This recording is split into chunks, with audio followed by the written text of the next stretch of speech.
Hi, this is David Dusek here with Golfweek magazine. I'm here with Stephen Bowditch, member of the 2015 President's Cup team. How does that sound? Yeah, awesome. Can't wait. It's super excited. You should be. Congratulations. Now, you've got one of these new TaylorMade M1 drivers here in your bag. Are you planning on putting this driver into play? I am, to be honest. Last week everyone was talking about, where's the M in TaylorMade, and we tested it about a month ago, and so our M's really been missing for about a month for us. It's an unbelievable driver, and it's something that, all the hype and all the secrecy is well been worth it and well been warranted. Now, I want to ask you a little bit about putting new clubs into play. Process on tour, they call it seeding. Putting a new driver into play during the FedEx Cup playoffs, putting it in before, obviously, President's Cup, which is a really big deal for you especially.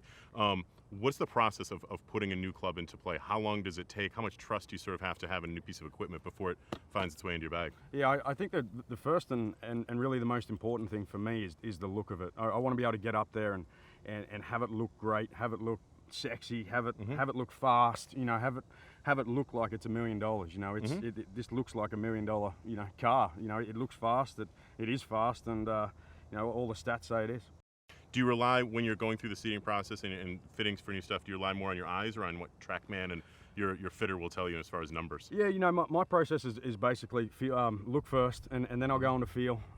Feel's very important, how it feels jumping off the face, and then last of all is the numbers. It's you want to be able to get it out your windows, whether it be TrackMan or whether it be visual, whatever you like, and then with the new M1, there's so many modifications we can make with spin for the first time. It's the shaft's not as important anymore. This technology, what they've been able to do now is incredible. There are so many variations of spin that you can really maximize a golf club. Do you find it harder to put a new driver into play or a new set of irons? Driver, definitely. Really? Well, I would think, because I would think the popular things, driver, you want to hit the ball as far as you can, and if TaylorMade or companies can bring out new technology to hit it farther, hit it straighter, that's great. But irons, working through the turf would be a little bit trickier. Why for you is the driver? For me, I guess probably the hardest thing is dispersion.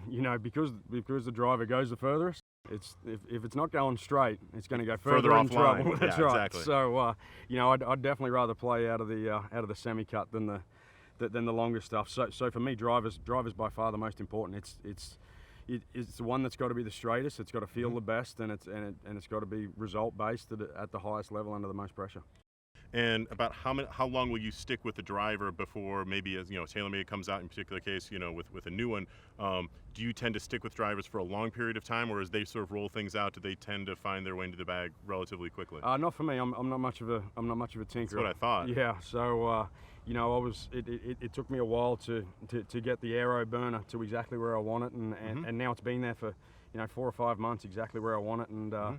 For this M1 to be going in the bag next week is a big deal for me. It's significantly better, and there's no question in my mind. It's where you can, the dispersion of the mishits is unbelievable. A lot tighter. A lot tighter. Yep. Great. Well, listen, I'm going to be rooting for the United States in the President's Cup, but best of luck to you over there. Congratulations. Thank you. Appreciate it.